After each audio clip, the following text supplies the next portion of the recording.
Welcome to the Community Pilot Podcast with me, Sergey Generalov. On this show, we invite community leaders to share their experience and reveal the insights of the community building through their inspiring stories. Today, Evgenia Emets is here to share her story. Evgenia is a multidisciplinary artist and poet who turned into community builder to solve the deforestation problem in Portugal. In this story, she shares her dream of creating an international village set in nature. You will hear how art can help with community building and get to know about the power of networks. She talks about her experience of dealing with situations when your funding gets rejected and how to manage your community with a limited budget. Her goal is to make the voices of common people heard through a film and a series of panel discussions as a part of her Eternal Forest project, where art made people act on their emotions. Evgenia, it's such a pleasure to have you on the show today. Thank you so much for joining me. Thank you so much for the invitation. It's a pleasure for me. I want to get started today by asking how did you make your way from an artist in USSR to community builder in Portugal and founding Eternal Forest Project? Thank you, Sergey, for the question. I've been already living in London since 2007.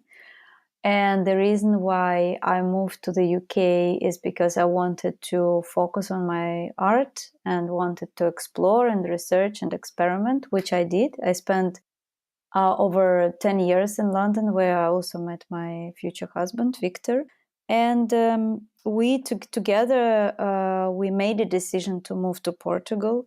And there are many different reasons for this, but one main reason is our common dream, the dream that we share together. And this is the dream of creating a village which is creative, which is international, which is set in nature. And after doing some research, we realized that Portugal is a really good place to go. It was also calling us. We already had some friends and some connections there, and we visited a few times. And basically, we didn't really think too long. We already knew that we want to leave the big city. We were ready for that. And so we made our move after being for 3 years together. And we arrived in 2017, at the end of 2017, to Portugal. And then what happened is, while we were going back and forth and we were meeting new people, there was this moment that we started noticing that while driving across Portugal again and again, we started noticing that there is this landscape that is very persistent, very vast, very big, the landscape of monocultures, of eucalyptus. And we also attended one event which was called Reflorestar. It's a movement that is based in Portugal. And it was the first meeting of Reflorestar with probably about 80 to 90 people in the same room, spending 3 days together to think how they can, through process of collaboration and cooperation, tackle this issue. Because the problem of monocultures in Portugal is associated with massive deforestation, a lot of pressure on the land, and of course a lot of fires, plus what they call desertification, human desertification, which in other words is exodus from the country and either to the coast, to the big cities, or just people living abroad. And it's a very, very complex problem. So when I was present at this meeting, I was just an observer back then. It was about 2 years ago. And there was this World Cafe situation where people proposed some ideas to think about, and somebody proposed to think how art and culture can help with this issue. And so I went to this group and we were sitting and thinking together, and it was very emotional because a lot of people who were sitting in the circle either lost the land in the fires or their friends lost land. So I saw men basically crying in the room. And of course, there was a lot of conversation about how can we start planting trees everywhere? We need to start doing something. And of course, planting trees is a great idea, and there is a lot of people doing this here as much as around the world where there is a problem of deforestation. However, I started thinking, so maybe it's only part of the answer to this problem, only part of solution. And my idea was that I wanted to go and to hear the voice of the people who live with forests and or next to the forest, who live with the land. And so this is how Eternal Forest Project started. It started with this simple motivation to make the voice of common people heard. So, as I understand, Eternal Project is a film, right? It's a movie about different people. You went to take interview from those people, and what inspired you to make a film about this? I understand, but like, how did you approach it? Like, where did you find the money? Where did you get all the equipment to do this? So, my approach was very simple. There is such a thing that exists for artists. Of course, you can always go and just do the research yourself. But what I did in my case is I applied to an art residency.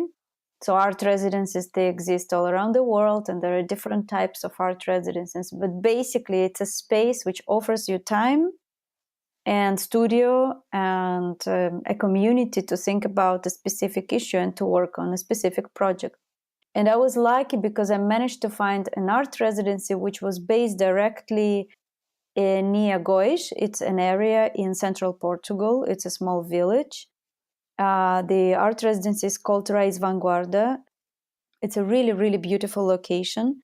They are based in the building of an old, probably 100-year-old primary school. And so I applied to this art residency with a proposal which had a few different aspects in mind that I wanted to explore. One of them was to connect with the local community and hold conversations with the people who live in the villages, or in this particular village in this case. Then another one was to, by being inspired from these conversations, to write a series of poetry which will then serve the basis for visual works. And the third aspect was to try to find a forest, a natural forest, or something that we could actually call a forest. And so when the application went through, I did actually apply for some grants and for some funding. But unfortunately, it was very, very tight timeline and all the funding was unsuccessful. So I just had to go and do it. And I had only a couple of contacts when I went there. When I arrived, I immediately started connecting with the local people, with the local community. And it was just like telegraph. So I connected with one person, and then he told me to go and talk to someone else. And so it went. And in terms of the logistics and technical part, basically Portugal is a really interesting place. It's small enough that if you know just a few people, then the community is already there for you. People are really open and they really want to help, especially when they see that you're doing something interesting and they like your work. So I asked my teacher of Portuguese language, who actually used to be based in this area, and she left after the fires because it's difficult life. It's very difficult to live in countryside where you have this ecological pressure, but also where it's very difficult to find work. So I asked her if she knows somebody who can hold the camera. And she gave me I love contact that. of her friend, Fernando, who made the film with me. And so I contacted him, and Fernando told me the story how he lost everything in the fire, how he lost the house, he lost all his equipment. He is a visual anthropologist, and he literally saw his house burn down.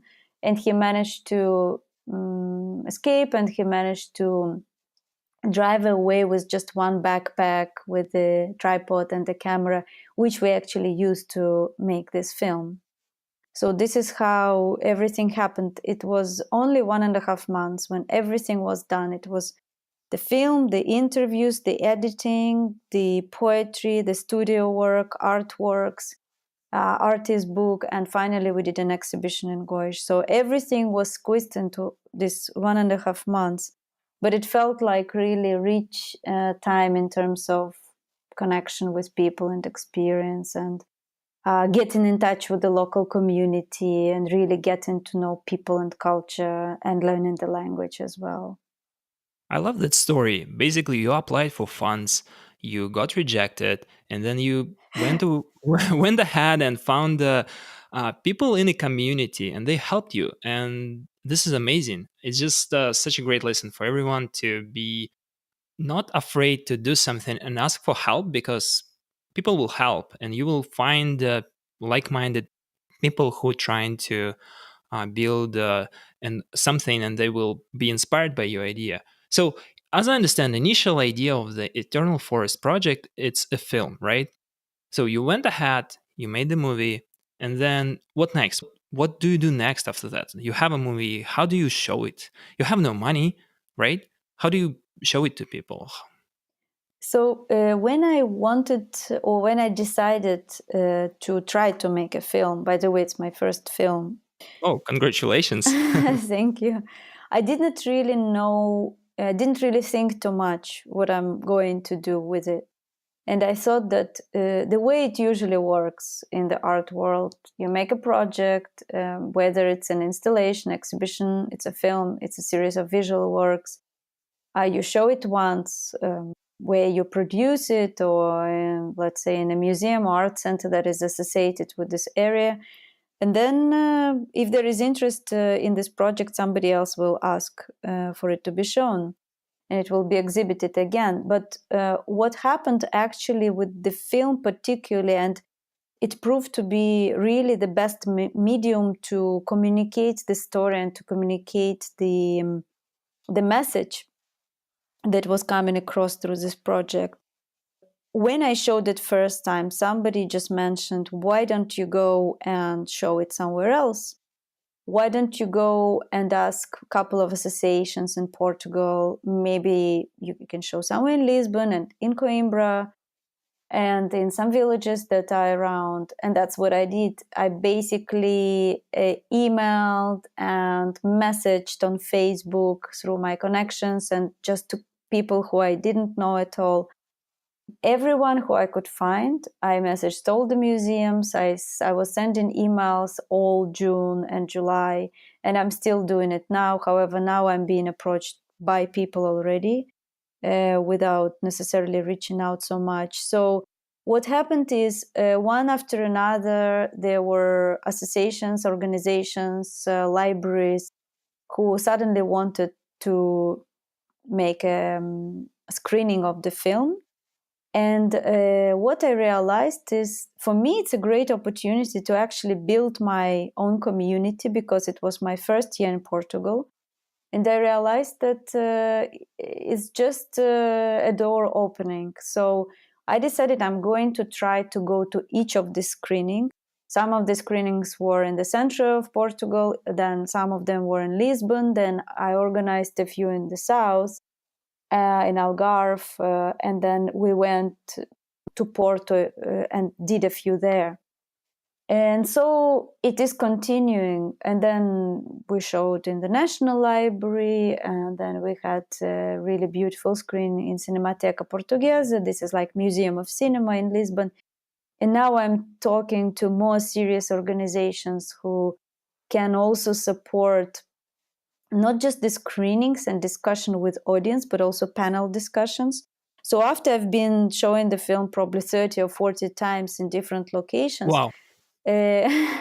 yeah, some idea came up, because what I saw is that every screening is very different, because it depends on the audience that's sitting in front of you, and of course people's reactions to the film, because the film is very emotional.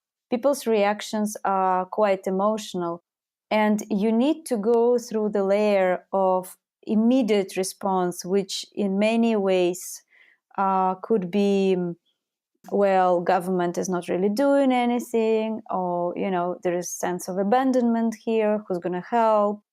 So once you go through this layer, then you can have a constructive conversation with people. So what I realized is, would be nice to do panel discussions where I could invite some specialists from different areas. Hmm. And I wanted to hear what people have to say from anthropology, philosophy, ecology, art, economics, and so on. And so I started inviting people to this panel discussion. So we've done 2 so far, and we are organizing third one at the moment in Porto, and we are hoping that they will Hmm. continue. And I'm also thinking how I can take this film further. But what it allowed me really to do is to build a database of, let's say, 500 people who are personally connected with the project because they are personally connected with me. They've seen it, they know how it is developing, and I'm continuing to have conversations with them through my post, through my mailing list, through my mail Hmm. out, through different, through blogging, through my website, Hmm. and so on. And it's really inspiring because people always send some recommendations. They always send you, oh, why don't you talk to this organization? They should show you film because they feel more people should see it. So, why do you think? Like, I guess if you just went and showed the PowerPoint slides or just gave a talk, people would react not that emotionally, right? I guess art plays a role where it like shows it forces people to show their emotions, to react. You either love an art or you hate it. You rarely stay neutral. Why do you think people reacted at your movie the way they did? Why do you think that, like, as I understand, a lot of people actually after the screening came to you and started talking to you and asking you for either help or giving you advices? Why do you think is that? Is it related to your project specifically, the problem? What? So I think there is something about people sharing their stories and the way perhaps people in the film were invited to share their stories. I think this is very important because I actually never really worked with storytelling specifically or intentionally. It's just happened this way in this particular situation. And I always think about the other aspects of this project. So, for example, when I did the series of visual works with this visual poetry and poems, of course, they also touch people in a particular way, but I think they're less accessible than the film. Those interviews, they're very open. People speak from the heart. These people are very common people. They're not the people who own the paper industry enterprises. They're not the people who are in the universities. They're people from the villages. And the way they speak is very interesting. And the way they express themselves, they really speak the truth. And I think that space that these people are given to speak their truth from the heart is very important. And I think it's quite rare that we have that in our media because our media is incredibly well, it's very mediated and everything is goes Hmm. through filters. Here there is really no filter. Of course there is filter of me editing 10 hours of footage into 40 minutes, and of course it's me trying to convey a specific message. However, people are really giving space to express what they feel, what they think, what they dream of, and I think it touches other people who sit in the audience because the problem is there. The problem is much bigger than just Portugal. I think it transfers and it transpires across borders because I've shown the film to Russian people, to Spanish people, to people from Northern Europe, and they all understand it. They can all connect with it because A, they can connect with the humanity that is coming through, and B, they can connect with the question of the film.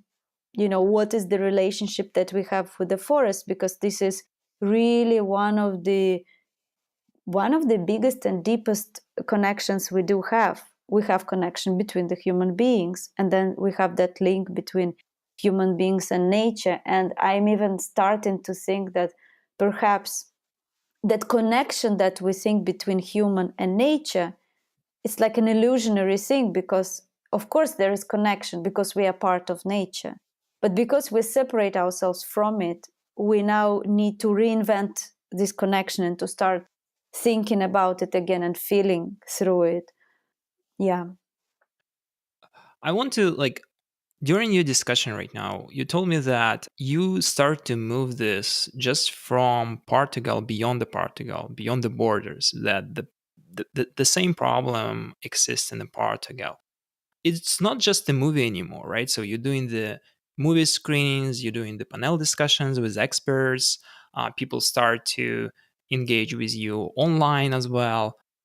Like you almost like a building community around this movie right now. And what was this moment when you realized that it's not just a movie anymore? It's not just panel discussions, but you actually need to start building communities, helping people to find the solutions, create some projects. What was this moment when you realized that okay, it's more than a film right now? I need to do more. Yeah, thank you for this question. It's very hard to put my finger on the exact moment, but I think probably from when I finished the project in June until about October. I think in October, when I was at a specific screening in Montjuic, and then I gave an interview to the magazine Echo 123, also that are based in Montjuic. They really supported the project. When I started noticing how other people are building local communities, because without that it's really impossible to resolve this situation and make a shift. So I started asking myself, how can I, by doing what I'm doing, being an artist, continuing working on Eternal Forest, can help building that community. That it could be Portugal based communities, could be, I mean, even the Portugal based community is very international now, because the influx of international people who are coming here, who are settling, of course, at first in Lisbon and Porto, but they're also going to other areas in Portugal. They're settling in villages, in abandoned villages, in the areas where they really want to have a different lifestyle, but they also want to help. And I believe that film supports that, because film allows people to see that there is already international community there. There's not just a completely deserted area where everybody left, because there is this idea, there is this illusion that comes also from the media, that there is nothing, there is just the landscape. There is nothing that's happening in the center of Portugal. So that's one. Then at some point, I realized that Eternal Forest is not going to be finished this year. When, okay, I've done 30-40 screenings, where is the end of it? How long am I going to keep organizing the screenings, and how long will I be showing the film? And I realized that the whole process of showing the film again and again is transforming me, and I'm trying to expand my thinking in terms of where do I take this project further. And right now, yes, you are totally right. It is about building community, but right now it's more about bringing partners on board of this project. So bringing organizations that work with art and ecology. And this is number one. Organizations that work with ecosystem restoration, with specific intentional communities, and who can help to look at this project from different perspectives, who can help me to think about it, and who I can help to perhaps facilitate and ignite some of the work that they do. So give you an example. Right now, I'm thinking about creating a series of experiences in the forest, in the local forest that are not far from where I am based. And these experiences I see as a possibility of bringing people into the forest, but bringing them in a way that it won't be a hike, it won't be just looking at the trees. I would like them to really experience what it means being in silence and being with the forest and listening to their senses, but also listening beyond their senses and internalizing this experience to really feel what it means to be in a natural, biodiverse forest and what is a real forest. It basically goes back to your point that you said earlier, is that we are part of nature and we kind of right now separated from nature ourselves. We separate ourselves from nature, but we are actually nature, part of nature. And you help people with this experience to feel this and to understand that we are not separate from nature. We are in it. We the same. Is it right? Yes, because on the one hand, we're incredibly dependent on the whole ecosystem. And if the ecosystem goes out of balance because we are part of the ecosystem and we are literally breathing it and feeding from it, we of course are going to suffer. But then on the other hand, being part of ecosystem also means that we are in charge, not in the way that we are on top of that system, like the old school kind of idea of human being on top of the whole chain and basically being like the king of the world. Not in this sense, but in the sense that by being part of it and being in charge of it, we have responsibility and we actually have this idea that we can approach it in a different way and we can transform our relationship with it, which means that we can also transform the crisis that we are currently in. And this crisis is not just about the physical expressions, which are concerned with water cycles and deforestation and what's happening with the land, but it is about how we perceive everything that surrounds us and everything that we literally standing on and everything that we are breathing, because it feels like we're a little bit at war with everything around, but everything is part of us, so we cannot be at war because otherwise we basically at war with ourselves. So I don't know exactly how I'm going to do this, but and this is going to be first experience probably in April or May when it gets a little bit warmer, but I would like to bring people into the forest and to let them undergo this experience and see what happens. So basically, as I understand, you made a movie, then you made a few panel discussions, and you still continue to bring experts to this discussion and connect experts with local people. By the way, we will need to talk about that as well. And you're also right now trying to find solutions around the problems of deforestation, how to solve this. And this is one of the solutions that you just described.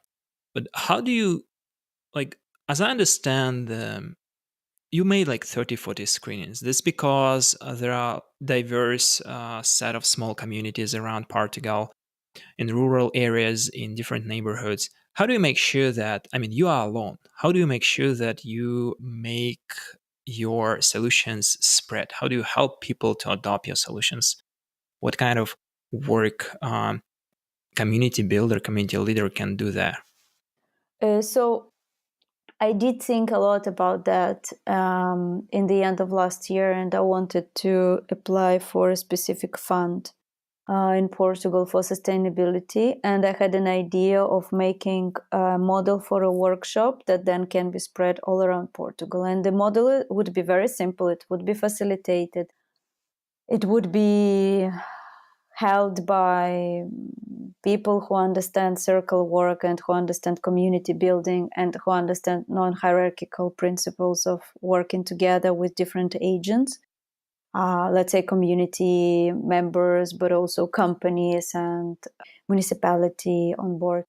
And I really, really thought about it very well. I spoke to a lot of people who now my friends, who I trust, and everybody loved the idea. And then I stepped back and I decided, oh no, I'm an artist. I really need to do my work as opposed to become somebody who I'm not. So what I'm doing right now is I'm talking to a few people who might be interested in this kind of work, solution driven, to activate communities to actually find the solutions by themselves while building community, because this is one of the biggest problems when we go to certain villages.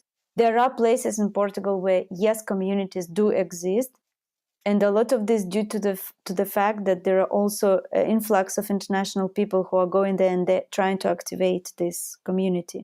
However, there are a lot of places where the young generation left, and the people who stay, they're much older generation. For them, it's much more difficult to do specific work. They don't have motivation anymore to get in the same room together and to start being active. So my idea is that there will be people here who would be interested in taking this idea and taking this model of a workshop on board, and I would be then helping them from a purely artistic point of view to create certain visual elements that will go with it, to perhaps see how we can communicate the outcomes of these workshops better. But of course, this is a very long-term project. This is why when I think about eternal forest, for me, it's really eternal, because for me, this is going to go as long as my life. And this is why I'm not so much in a rush to say, well, this stage is over, let's jump to the next one. For me, it's very important to understand how these things can be done better, so that the long-term perspective is there, it's accounted for. So when we draw the timeline of this project, or let's say the bigger project of reforestation all across Europe, we can say, can we think about 1,000 years? And then thinking about 1,000 years, how can we put this idea inside communities so they can start thinking about 2, 3, 400 years about what their great grandchildren are going to see.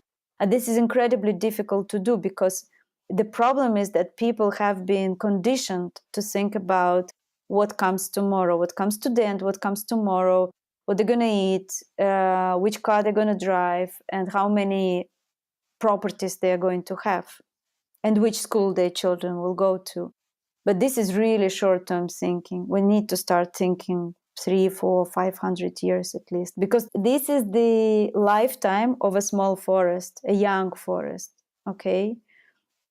So if we want to do a big reforestation project, which starts from the grassroots and then could blossom in specific places, could be some good examples, and then people will pick it up, because I hope it's contagious. I hope that good ideas and realization of these ideas is contagious.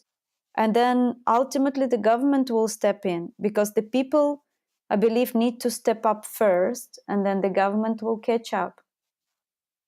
That's a great note to wrap up our podcast. I think I just love the story.